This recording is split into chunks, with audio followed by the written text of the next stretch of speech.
You can laugh. About all I can do. I'm still alive, but unfortunately not kicking. Oh, he's got quite a sense of humor, your old practical joker. Mine? Yes, the old gentleman you claim is such a close acquaintance. You know, the one with the beard and the irritable expression. Great prankster, apparently. Oh, no doubt he finds time. Hangs heavy on his hands, waiting for you to lecture him on the joys of the welfare state every Sunday from Rapston pulpit. Or perhaps he longs to get hold of a bit of fire and brimstone and smite some backslider for idolatry. You're talking of God, of course. Of course. You do know him, don't you? Only a little. Ah, well, when you're next on your knees to him, tell him it was very funny, but hardly worth his while. I mean, surely he's got enough on his plate with wars and famines and earthquakes. Did he really have to spot one ailing GP out on the hunting field with the sole purpose of getting his neck broken and turn him into a useless sort of lump? Can't even walk to hounds. I say, you don't suppose the Almighty is a member of it? Of what? The League Against Cruel Sports. Of course not. Why should he be? Well, according to you, he's a fully paid-up member of the Labour Party. Did you say that you went out with the sole purpose of getting your neck broken? Of course. Well, haven't I always told you they did you a decent death on the hunting field? Tom Nout did it far more efficiently. What? What did Tom Nout do? We get these little verdicts, you know, decisions, lab tests. It's quite simple. They either condemn you to death or let you go. Oh, provided you promise to be of good behavior and not get ill. Tom Nout and I were found guilty of the serious crime of carcinoma, for which, of course, there can be only one penalty. Tom mitigated the sentence with a shotgun. I simply added a few minor disabilities to the final judgment. Tom Nout shot himself? Yes, well, I've never been a shooting man, you see. And you swore that Nout's death was an accident. Oh, yeah, well, I didn't want any rubbish talked about unsound mind. There's a box of cheroots over there. Would you mind passing them to me? Might as well assault the lungs as well. On your oath? I lied. Oh, do you disapprove of that? You won't try it again? It wouldn't be funny a second time. Thank you.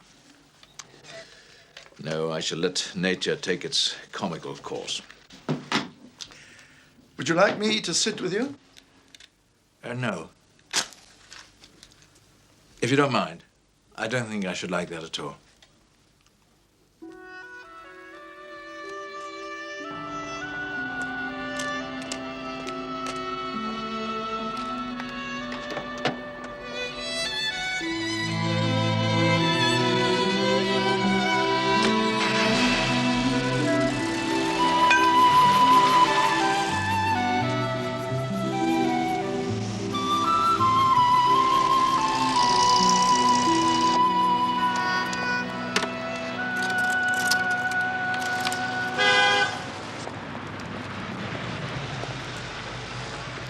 Hello. Hello, Francesca. He doesn't want us to stay. No. He threw us out, as good as. He doesn't want people feeling sorry for him. Be back in a minute. I want to be with him. I so want to be there. He doesn't want me to be with anyone ill, or Francesca. What can I do? Go back to London. Live your life. That's what he wants you to do. What about you? Well, carry on his practice. What else can I do? Well, who's going to look after him? Well, Mrs. Beasley will do the housekeeping and the district nurse will come in. He hates the district nurse. I know. Well, he needs some sort of occupation. But otherwise? Otherwise, he wants to be alone.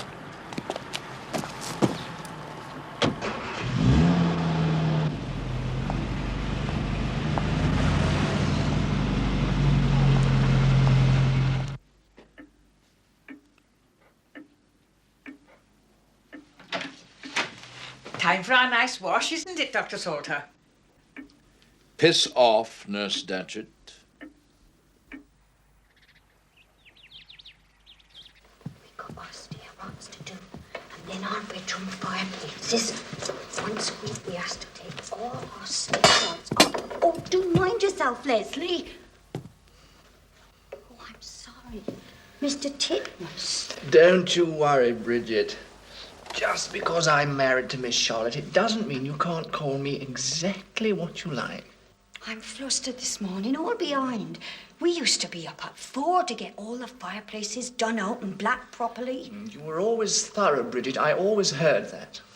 Then there was 12 bedroom fireplaces, 15 sometimes, to be done when the ladies and gentlemen were down for breakfast.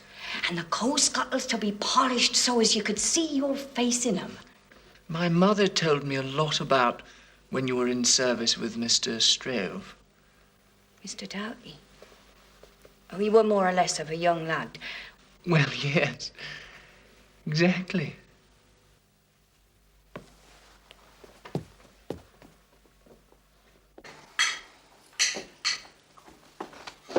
Morning. Mother-in-law. Try not calling me that. What would you like me to call you? You may call me Mother Teresa if you like, but never mother-in-law. If I say anything like that again, anything that irritates you in any way, I'd be glad if you let me know. Oh, don't you worry. We're sorry Charlie couldn't come. She's studying. In my day, young wives didn't think of studying. They thought about babies. Well, not yet, Grace. Not until the company really gets established. Magnus Strove and I are hoping to pull off the big one. The big one? The Tasker Street development, a row of little shops at the moment, not very far from Liverpool Street Station. Oh. We're hoping to develop it. Sounds like a photograph. Property development, of course, is wonderful boom in that since we've got a Labour government. We're going to build offices. Offices for people to sit in. We plan to build more offices. It's our first, our only real gamble. If we can pull this one off, we ought to be set. We can have everything. Everything. Well, babies, anything you like. I didn't say that I liked them exactly. Well, Leslie, what are you going to do with yourself all over the weekend? I was wondering, Nicholas, What's that? is there any chance of getting a look at the pigs? My chap, yes, of course. We'll go now. Finish up your breakfast. How absolutely super. You know what I always say, Nicholas? I always say it's ridiculous for the British housewife to be eating Danish bacon. When I'm in the House, I shall raise the question of support for the British pig farmer. Keep the great British breakfast. That'll be my first priority. Well, old Dr. Strove hasn't done much for the pig business. More of an oilseed rape man, is Dodgy. Well, I doubt he's done yeoman's service in the Harscombe constituency. I didn't know you were quite such a fan. Rumours? I was only talking about some rather damaging rumours. Personally, I don't believe there's a word of truth in them. Naturally not. I'm sure everyone will be glad to see him reap his just reward. What sort of reward is that, exactly? His elevation. The elevation of Dodgy? Well, to the other place. The upper house. Well, they're bound to offer down to the House of Lords, aren't they? You mean they'd give Dodgy a peerage? I hadn't heard any talk of that. But it's possible, isn't it? Well, I suppose. Quite likely, in fact. Well, yes, reasonably likely.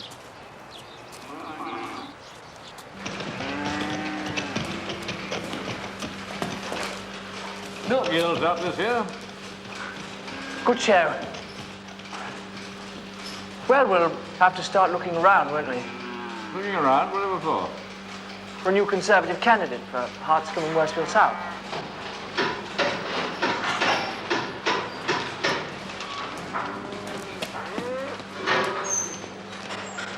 Jitterbugging. Magnus thinks we should let the park for an evening of jitterbugging. Nonsense, Father. Jitterbugging went out with the war. What do you call it then? call it a festival of popular music. Oh. Like Gilbert and Sullivan? Well, no, not exactly. I was afraid not. It could become famous as a country house. I won't have to have lions, will I? No, Father, not lions. Just a lot of frightfully nice people wearing beads. Ah. The house will become much more famous after you've gone up. After I've gone up where? Oh, haven't you heard anything? Anything about what? Oh, it's just that I'm staying with the Fanners, and old Nicholas was saying this morning it's more than likely. In fact, it's pretty well certain. What's pretty well certain? Well, they don't tell people that, do they? You don't tell people what? It's all meant to be a tremendous secret. Oh, I suppose that's why Nicholas won't talk to you about it. Well, I promise you I won't say a word. One simply doesn't gossip about these things. Such a pity it's only life peerages with the socialist in power. Still, I suppose he'll be the Honourable Magnus. Honourable Magnus? Oh. I've always wanted the House of Lords, you know. I could be right for the family. Yeah. I wonder what the style would be. Lord Strove of Picton Principal. Lord Picton. Well, whatever it is, I'm sure it'll be a bit of a relief to you, won't it, Doughty? To be out of the dust of the arena, leave the hard slog to a younger man.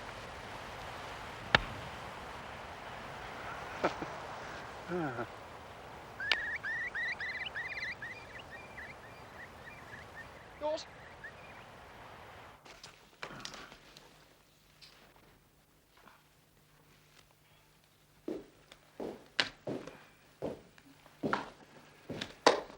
I went over to Picton House this afternoon, Nicholas. I played croquet with Doughty Strove, the ace king. Weekend in the country seems to be in a hectic round of pleasure. Keeping well, is he? And the Red Queen. I said, is old Doughty keeping well? He gets tired. He complains to me he gets tired very easily. Politics are beginning to tire him. The blackjack. I may not be the most practical woman in the world, but I can manage my patience. In fact, he's extremely doubtful whether he's going to stand in the next election. Well, no sort of public announcement as yet, of course. This really is jolly good, Grace. 7 letters go under. Oh, poor old Doughty. He'll be a loss. No, I don't see why. I should get a member who'll open his mouth for a change. Or will that be too much to ask? Yes, it did occur to me. What occurred to you, Leslie? That you might be looking round for a younger man. After all, we can't start too soon, can we?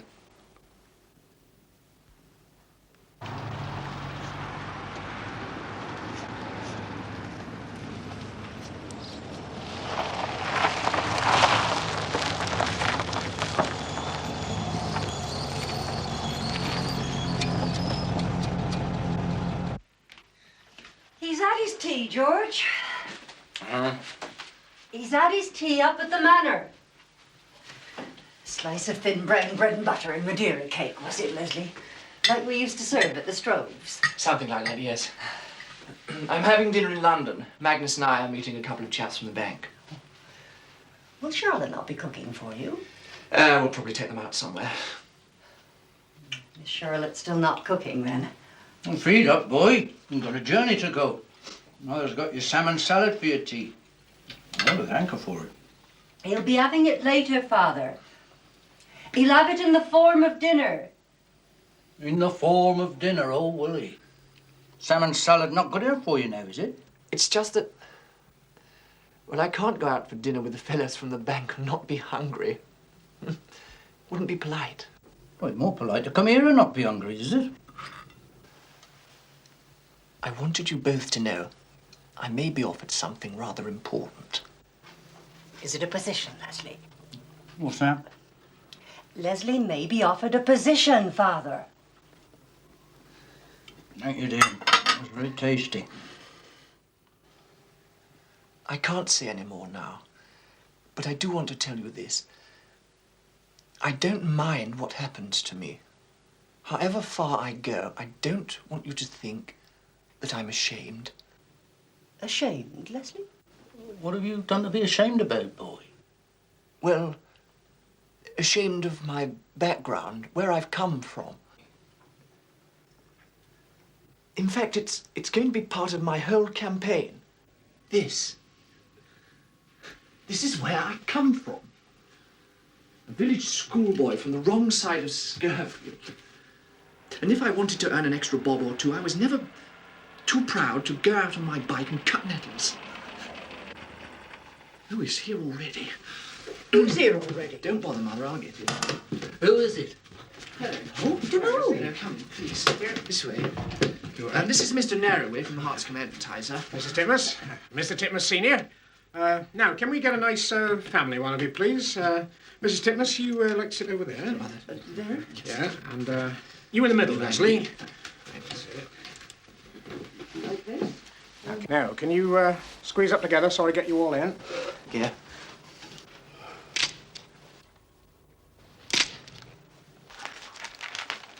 George! It's in the Advertiser. What's that? City developer at home in Scurfield. Leslie Titmus pictured at home with his parents. Mr. Titmus Senior has just completed 40 years' service in the accounts department at Simcox's brewery.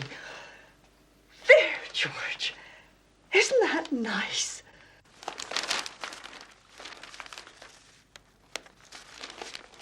Doughty Strove, the former Conservative member for Hartscombe and Worsfield South, has announced that he will not be contesting the seat at the next election. Thank you. I hope I shall be able to be of service to my country, Mr. Strove said, in another capacity. Hartscombe is a Labour marginal where Ben Leverett MP had a majority at the last election of only 39. Is that the big news in the paper? It's the big news for me.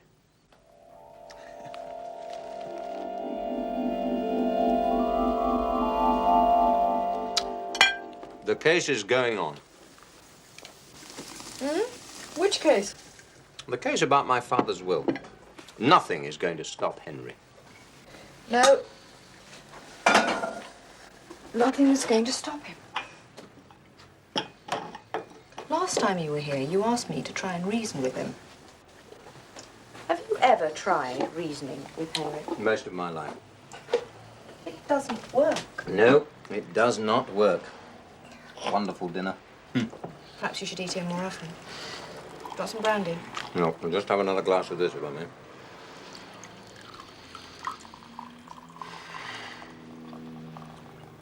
Why did you go to America with Henry? You never really told me. You never really asked. I knew I wanted to have your baby. Yes. You didn't seem to do anything about having it or not having it. When I told Henry, he seemed so sure of everything. No problem about the money. No problem getting it done in America. He was so sure about socialism, the bomb, getting an abortion, being an important writer, ridiculing the establishment. He even thought he knew how to make curry. You admired all that. I suppose it made me feel safe, protected, someone I could look up to. We were two alike, really, you and I.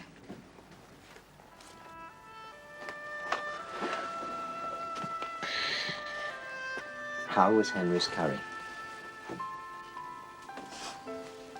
As a matter of fact, it was delicious. Don't look disappointed. And so the time came when you couldn't look up to him anymore. No, it wasn't that exactly. The time came when he thought I couldn't.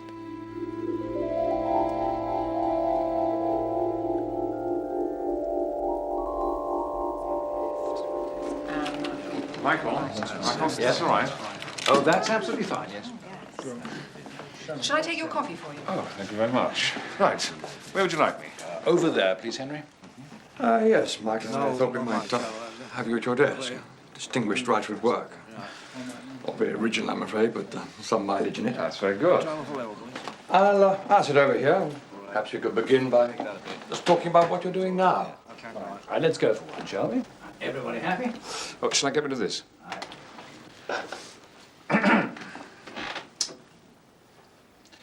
Turn over. Camera running. Running. Mark it. Henry Simcox interview, take one. Action. Henry Simcox, what are you working on at the moment? Actually, I've had this idea for a sort of updated version of the Canterbury Tales. Characters come from all over the world, and they meet, and they, they go on this pilgrimage. But it's not religious. Oh, not in the least religious, no. I'm much more interested in live sinners than dead saints. So, take your point about Christianity. But the religions of the East, for instance... Oh, dreadful, absolutely dreadful. I think Eastern complacency is even worse than English complacency. I mean, sitting about in Kathmandu or somewhere contemplating your navel and putting up with poverty and starvation and the worst caste discrimination this side of Bournemouth. Now, I would like to see all those gurus getting off their backsides and really starting to So, I'm sorry, Michael. Cut! Camera reload. Very sorry, Henry. That was entirely our fault. Nothing to do with you. You're being absolutely splendid. I'm so sorry. I'm a bit dry in the mouth. Can I just speak of that coffee? Lonnie, could we have some coffee for Mr. Silcox? Yes, of course. Come in. Yeah. You know, we have a cottage in your neck of the woods. Which neck is that? Rapston. Oh, it's a wonderful country. You know, my wife absolutely adores it. Really? I don't get down there much anymore. I hope it's still hot enough for you, Mr. Simcox. That's fine. I can easily heat it up again. No, thank you. That's lovely. When we've finished, I'm going to pluck up courage and ask you to sign one of your books for me. That would be a pleasure. Can we go again, please? All set, Michael. Don't forget. Right. Let's go from get all those gurus off their backsides and our demonstrating, all right? Fine. Turn over. Camera running. Mark it. Henry Simcox interview, take two. Action. I'd like to see all those gurus get off their backsides and start demonstrating. So you approve of demonstrations? Absolutely. There's only one thing to do about the Vietnam War. Demonstrate. Shout about it. I'll be in Grosvenor Square with the best of them. Cut! Lonnie, can you do something about that bloody child? Yes. Sorry, Henry. My daughter, Francesca. Sorry, Henry.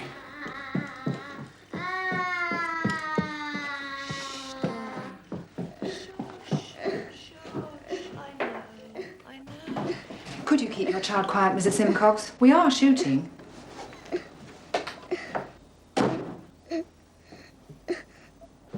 Right, let's go back to the bit about Grosvenor Square, all right? Turn over. Camera running. Mark it. Henry Simcox interview, take three. Action. I'll be there in Grosvenor Square with the best of them.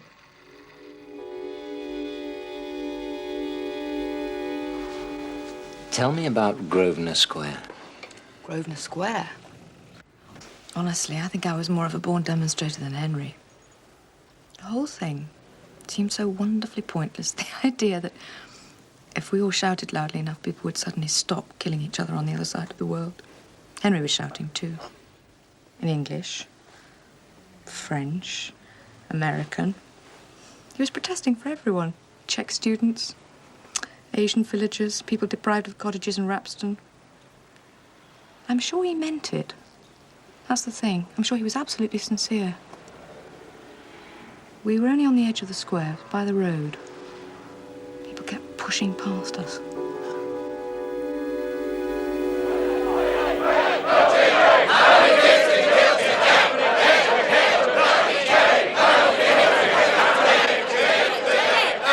Hey!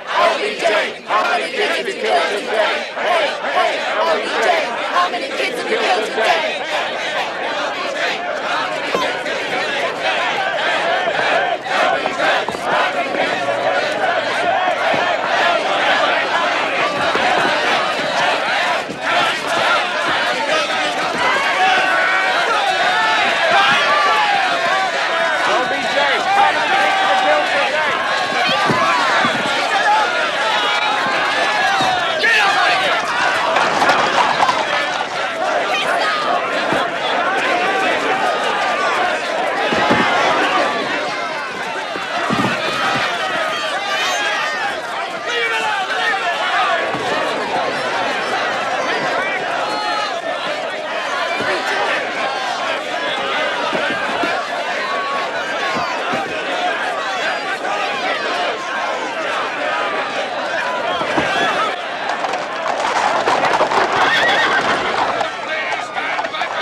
Sugar.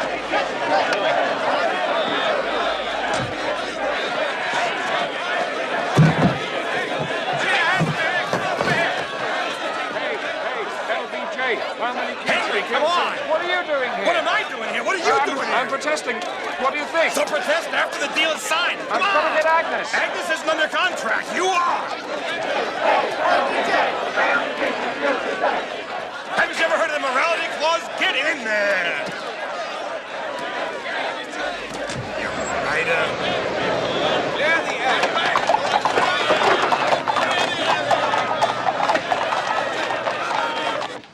Judging me. You're always judging me. Everywhere I go. America, London, there's your face, more in sorrow than in bloody anger, pronouncing judgment. I'm just sitting here giving Francesca tea. What's that got to do with it? Judges don't usually sit around giving children their tea. Well, that's just what they do. Or cooking, or washing up, or doing the ironing with a martyred expression. I suppose you think I haven't lived up to your extraordinary standards. Just one more bite, Francesca. Just one more bite to end the Vietnam War. You were the one that was so keen on the demonstration. Look, Ben Bugloss heard about my interview on television. He's just on the point of doing a deal for pilgrims with Galaxy International. He just didn't want his writer arrested for storming the American embassy. Very reasonable, I should say. Well, I was there, wasn't I? Oh, yes, you were there, Henry. You stood up and were counted. Well, why do you have to say it like that? Say it like what? Looking down from a great height, pronouncing judgment. I'm having a drink. Do you want a drink? No, I've just had Francesca's tea, thanks. My brother went out on a demonstration, I remember. He sneaked off to see you. You snogged in a churchyard. You didn't hold that against little Fred, did you? No. It's not what I held against him. So it's just me, isn't it? You only want to condemn me. That's what makes you feel good. That's what gives you your great, warm, comforting assurance of feminine superiority.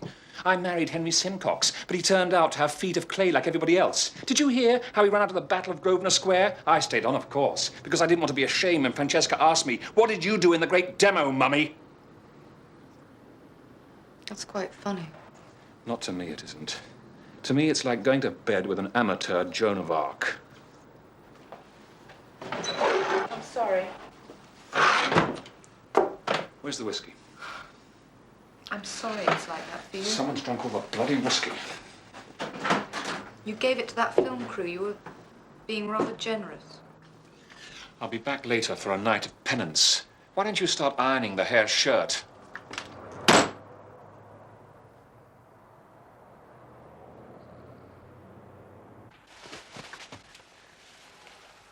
Your sock. Thanks.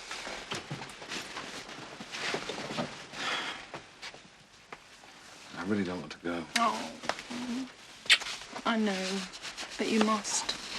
I understand. Back to all that disapproval. I don't know what she wants. Well, not me, apparently. She's got everything anyone could want. She's got you and Francesca.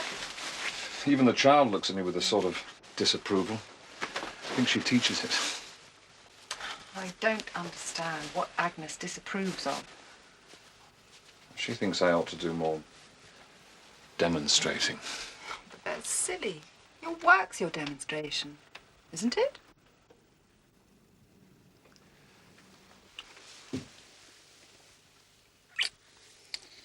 Thanks for being here when I called.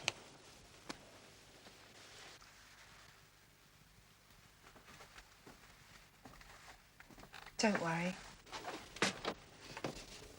I'll always be here when you call.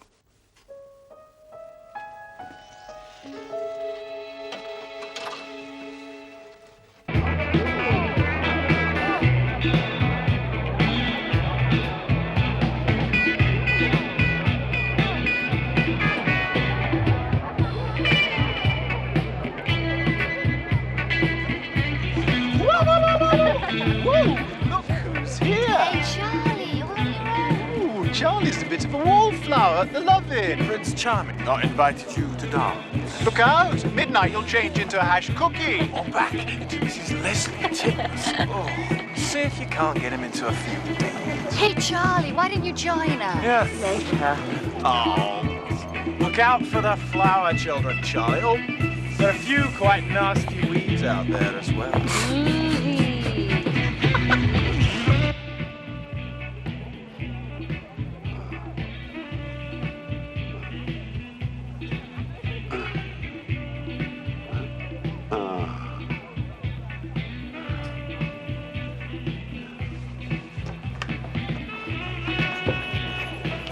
Outside.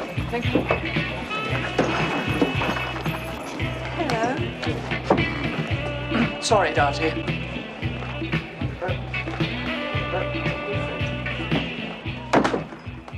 Magnus said it'd be a concert in the park with popular music.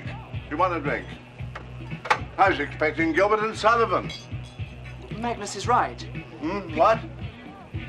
Magnus is right. Ah. Picton House represents locked-up capital with a nil income factor. You have to let the old place pay its way occasionally.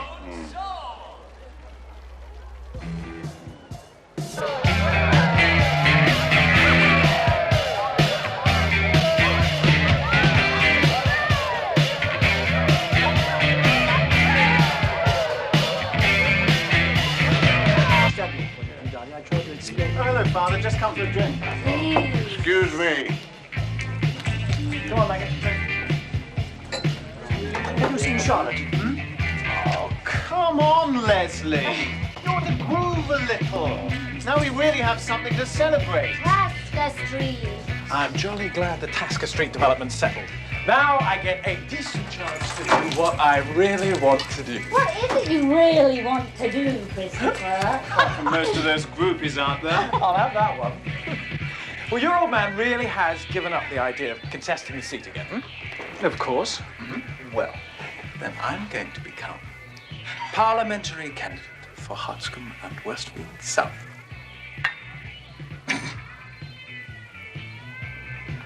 I can count on your support, Leslie, in the constituency party. Oh, sorry, Christopher. Can't be done. Why? I mean to be adopted at Hartscombe. You? Titmus representing Hartscombe? You find that more outlandish than a Kempenflet. Well, there is a slight difference, isn't there? Oh, I agree. Well, I mean, really, it comes to to a question of background, doesn't it? No, look. No one can say it's the least little bit your fault. No doubt it's due entirely to circumstances beyond your control. And may I say, the way you have pulled yourself up by your bootstraps does you enormous credit. Pulled himself up by what? His bootstraps, apparently. Oh, but able as you may be. I mean, confoundedly able. As a matter of fact. Where's your background, eh? Tell me that now. No. I think I'll save it to tell that to the selection committee.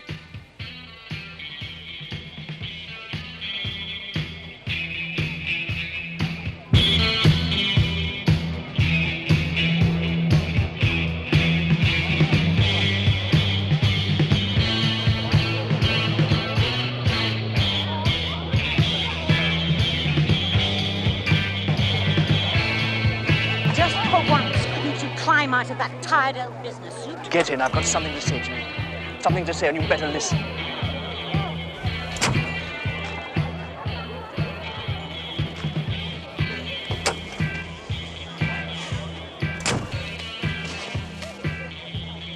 I've put up with you. I've put up with you without complaint. That's because I promised someone I respect. I promised someone I'd look after you. I'd care for you. No matter how difficult it was, no matter how you resented it, well, I've done it. I've put up with you taking courses in social services where you learn nothing at all because you're always on strike. I've put up with your caring activities, which are designed to make you feel good and help no one else at all. I've accepted the fact that you find any gormless slob in a T-shirt morally superior to me in my tired old business suit, as you call it. You owe me for all that, Charlotte, and now I'm calling the debt. I don't know what you mean. Oh, I'm sorry, I should have remembered. The subject of money is something far beneath you, isn't it? Let me put it in terms that even you can understand. I can win the heart's conceit. That's not the problem. The problem is I've got to be selected. And nowadays they look at wives. God knows why they do, but they do. And if they took one look at you now, I'd be out on my ear. Scrubbed, ruled out, not chosen. Do you understand what I mean? Do you? So listen to me, Charlotte. Scrub that bloody chrysanthemum off your forehead. Get yourself a dress you can't see through. Get your hair done at Chez Giorgio in Hartscombe. Get yourself a hat. And stop fawning on all those drug-headed, overpaid, screaming teenagers who think you're a joke anyway. Just till I'm elected, you'll bloody well practice your caring skills on your husband. You get behind me, you see. What do they teach you to say? In a supportive situation.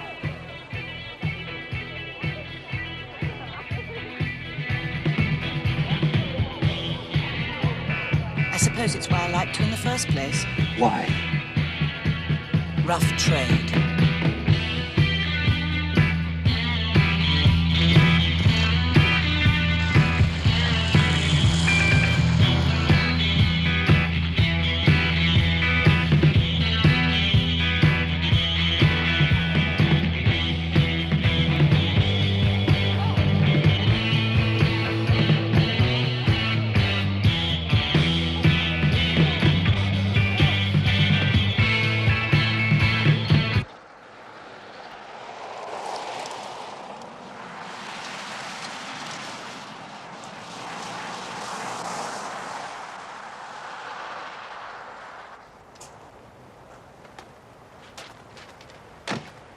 I'm just down here with my people this weekend.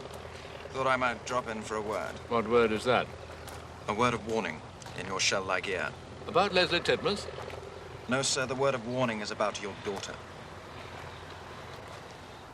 About Charlie? I don't suppose you know this, but she's been getting into some rather unusual company. Oh, you mean students? Students and, well, you know what comes of helping lame dogs over stiles. Can't say I do, Campbell-Platt. I mean, it just doesn't seem to have arisen. I've never seen a lame dog that wanted to get over a stile. No doubt she gets friendly with that sort of person from the best of motives. But you can get a little too close to them, if you know what I mean. People are bound to talk. It's not the sort of talk that's particularly healthy when it's about a candidate's lady. Such a lot of begonias to water. Hideous plants, aren't they? They get uncommonly thirsty. I just thought it was worth a mention. And they have a tremendous appetite for bone meal. Your people will be expecting you, won't they? Do get Wybrow to show you out.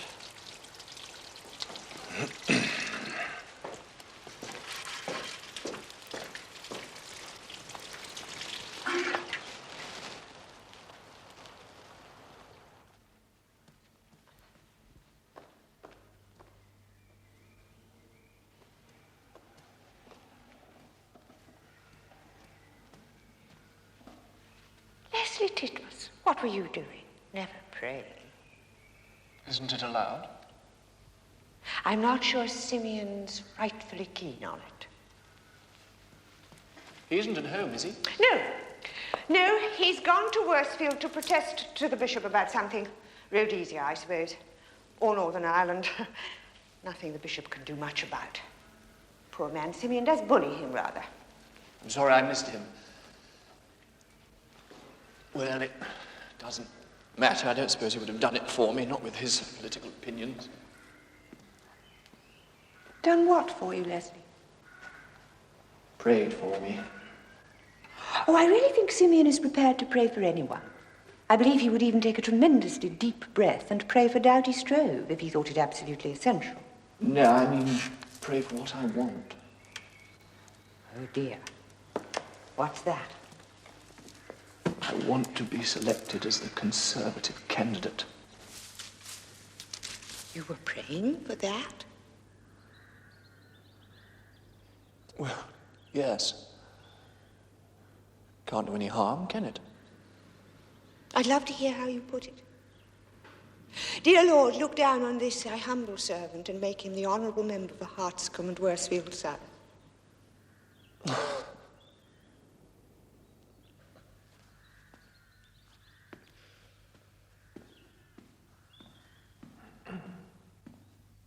I think the people feel pretty let down by the socialists.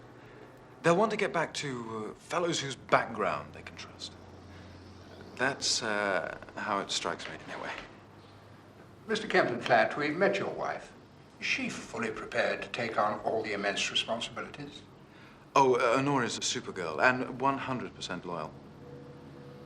I know she'll be right behind me the whole time and a tremendous asset to the constituency.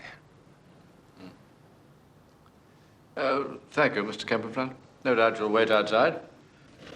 Oh, perhaps you'd be so kind as to tell Mr. Titmus we're ready for him? Yes. I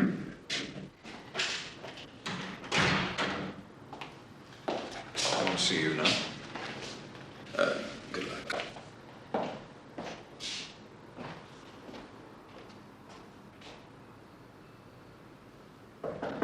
Background. I expect you've been hearing something about background. Let me tell you mine. My father was a clerk all his life in the brewery. My mother worked in the kitchens for Doughty Strove. What you call your living room, they call the lounge. What you call dinner, they call tea. Perhaps you think they speak a different language from you. I went to the village school. Then I got a scholarship to Hartscombe Grammar. Weekends, I used to go out on my bike and help people with their gardens. I grew up to understand the value of money because it took my father 5 years to save up for our second-hand Ford Prefect. Every night, my father finishes his tea and says to my mother, "Very tasty, dear. That was very tasty." He always says the same thing. He falls asleep in front of the fire at exactly 9:30, and 10:30, wakes up with a start and says, "I'll lock up, dear." Always the same, every night. Just as he got to work at exactly the same time, every morning for 40 years. He was loyal to his job. And my mother was loyal to the Strohs. You know what they are. They're the true conservatives. And I can tell you this. They're tired of being represented by people from the city or folks from up at the manor. They want one of themselves. You can forget the county families and the city gents and the riverside commuters. They'll vote for you anyway. What you need to win is my people. The people who know the value of money because they've never had it. The people who always say the same thing every night because it makes them feel safe. The people who've worked hard and don't want to see scroungers rewarded or laziness paying off. Put it this way, ladies and gentlemen. You need the voters I can bring you. They are the backbone of our country.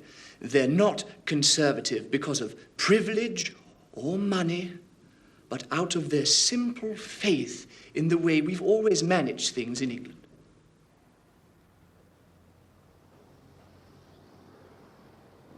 Mr. Titmus, the committee hasn't had the pleasure of meeting your wife.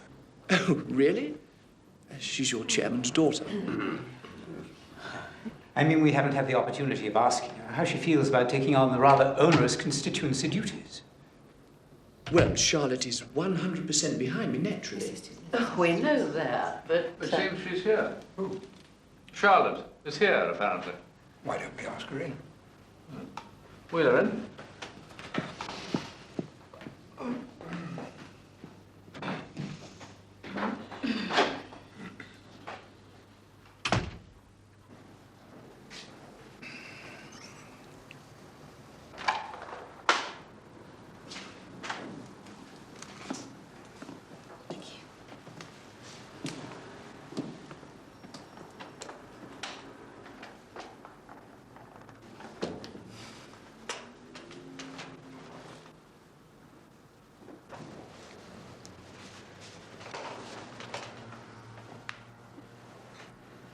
Mrs. Titmus, will you be prepared to appear on your husband's platforms and undertake social duties, fetes, coffee mornings?